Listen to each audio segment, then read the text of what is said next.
Hey folks, and welcome back. This is Dungeons and Drybrushing, and I'm Daniel. Now today, we're going to be getting into a painting tutorial for the Fortified Manor from Games Workshop. My goal with this is to show you that even the most complex and nuanced kits can be painted to an excellent standard for tabletop using really simple techniques that anyone can do. And no, this is not where I pulled out the $800 airbrush. We're going to be using just regular brushes that all of you should have at home. Now, our sponsor for this video is Teasing Minis, and I want to thank them for sending this kit along for us to build and check out and paint. We'll get into that a little bit more later on, but if you haven't seen their website, go ahead and check that out. The link is in the description down below. Alright, let's jump into it. I've started the paint process by doing a spot prime. Basically, I take a few brown and gray primers and just spray them randomly over the entire kit to create a variety of undertones. Believe it or not, this will show through and make a noticeable difference later. If you don't have a bunch of different primers, you can just take some brown and gray paints you like and dry brush them in random splotches all over the manor. It will turn out just the same. The next step is breaking out the dry brush. Now this paint is Ushabti Bone from Games Workshop, but any creamy off-white color will get a similar effect. The layers we're painting on with this are pretty transparent, which is why that undercoat is still going to show up. You can be pretty rough with this. You don't have to worry about getting tight into all of the corners of the building. In fact, with this style, you really don't want to.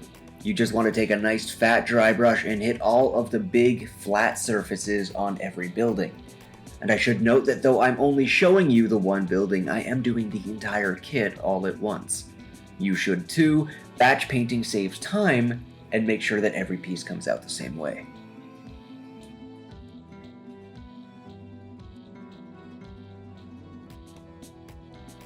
We're already off to a good start, and if you're confident that your painting skills could get you this far, then you've got nothing to worry about. For now, I just keep dry brushing. I want a nice bright red to start on the rooftops. Don't worry about covering up all of the spot prime because you actually want to keep those shadow colors. It's free and easy weathering for the roof. In fact, you can already see how having those blue-gray spots is going to give us some purple shadows when combined with the red. I think it looks fantastic.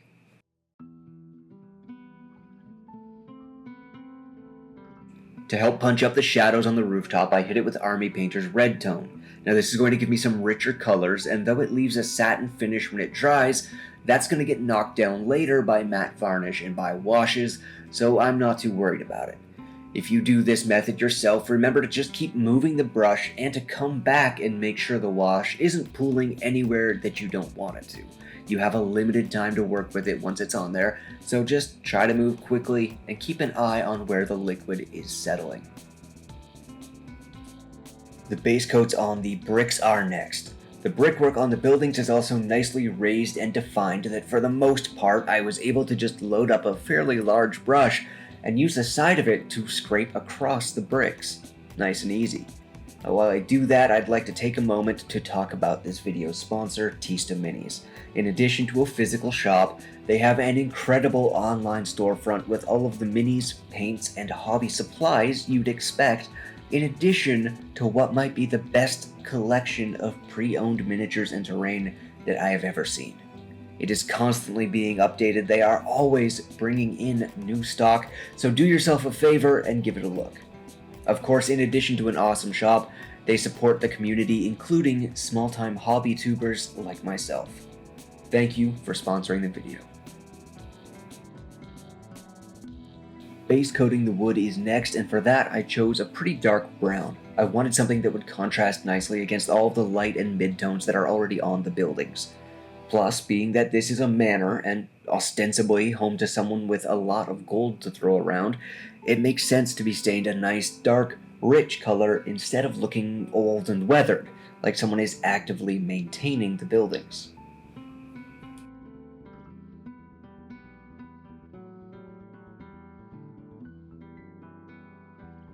Before moving on to all of the metal details, I pick out the doors and the gates on the stone wall with a red contrast paint.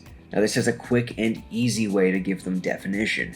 If you don't own any contrast style paints, then a coat of red acrylic and a black or brown wash will do just fine.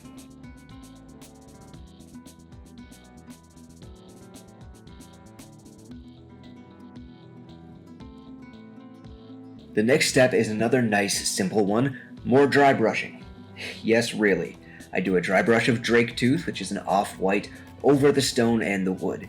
I do this pretty heavily over the stone, but keep it light on the wood, leaving just enough paint on to pick up and emphasize the edges and bring out the shapes in the sculpt. This kit is covered in amazing details, and this is one of the most important steps for making those really pop out and for adding dimension to the final result. What catches the eye most at a tabletop distance is contrast. The contrast is most easily created by placing bright colors and dark colors next to each other. So later on, when we add a wash to this, the darkness that brings in is going to do a lot to make this stand out. I divide the metal pieces into two categories, decorative and functional. In short, if it's meant to hold the building together or repel a siege, it's functional and it's going to get painted like steel. If it's only there to look pretty and add interest, it's decorative, and so it's going to be bronze. There are a lot of both types of details all across the kit, so you'll have to take your time and eye each piece, go side by side by side until you get them all covered. Now this is the trickiest part of the process. Everything else is already painted, so you have to be careful. Do whatever you have to do. For me, that means using a smaller brush, taking my time, and keeping a second clean brush nearby so that I can quickly wipe away any mistakes as they happen. Once both metal colors are base coated, I take a dry brush and a bright silver metallic and just dot on some highlights and aging by stippling on the lighter color. Again, you'll want to be careful with this. We're in the final approach now, so just take your time.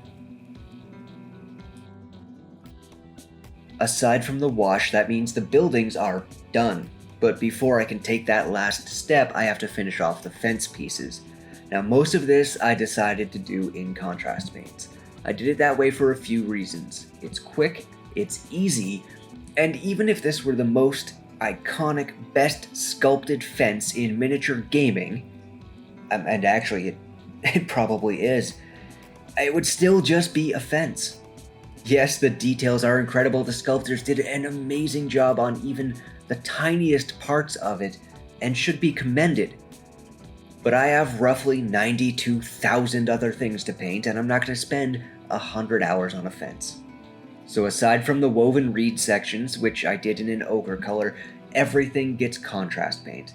It provides just enough detail for it to not stand out, which is kind of what I want from a fence. Again, if you don't have contrast style paints, then acrylics, dry brushing, and a wash will provide a similar effect. They'll just take a little bit more time. But of course, I did take a little time to pick out some favorite details, like the goblin hiding under the log, and a few other little things that I thought could use some extra love. It's finally time for the last step. This is an oil wash, a mix of black and brown oil paints, and it's going over everything.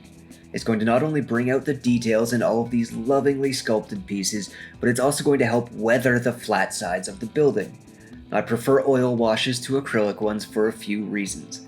Mainly because you have greater control over the color and consistency, the colors you do get are richer, they simply work better, and though the initial output is higher, the cost is ultimately lower. While I apply this wash, I'd like to take a moment to thank all of you for watching and to extend even greater thanks to those of you who support the channel by hitting like, subscribing, or sharing it with a friend. Those are only tiny clicks for you, but they really do make a huge difference for me. Of course, the greatest thanks go to those who help support the channel through donations or Patreon. It makes a tremendous difference. Thank you all so much. If anyone else watching would like to throw a couple dollars a month to the channel or just buy me a coffee, there are links for all of that below. And now, let's have a look at our finished product. Here we are. I love the final result. It looks amazing. This classic, iconic Warhammer kit is surprisingly easy to paint with even beginner techniques. I really didn't do anything here more complex than dry brushing, and it still turned out incredible. The level of detail made this an absolute pleasure to do, and while you could spend an insane amount of hours detailing every little thing and busting out advanced techniques and airbrushing and glazing and all kinds of stuff, it really doesn't need it. This was a lot of fun to paint as it was, and I couldn't be happier with where it landed. Thank you all for watching. In the next video, we'll be diving right back into the dollar store dungeon, so please come on back and check that out. There is more content coming soon, and I'll see you on the next one.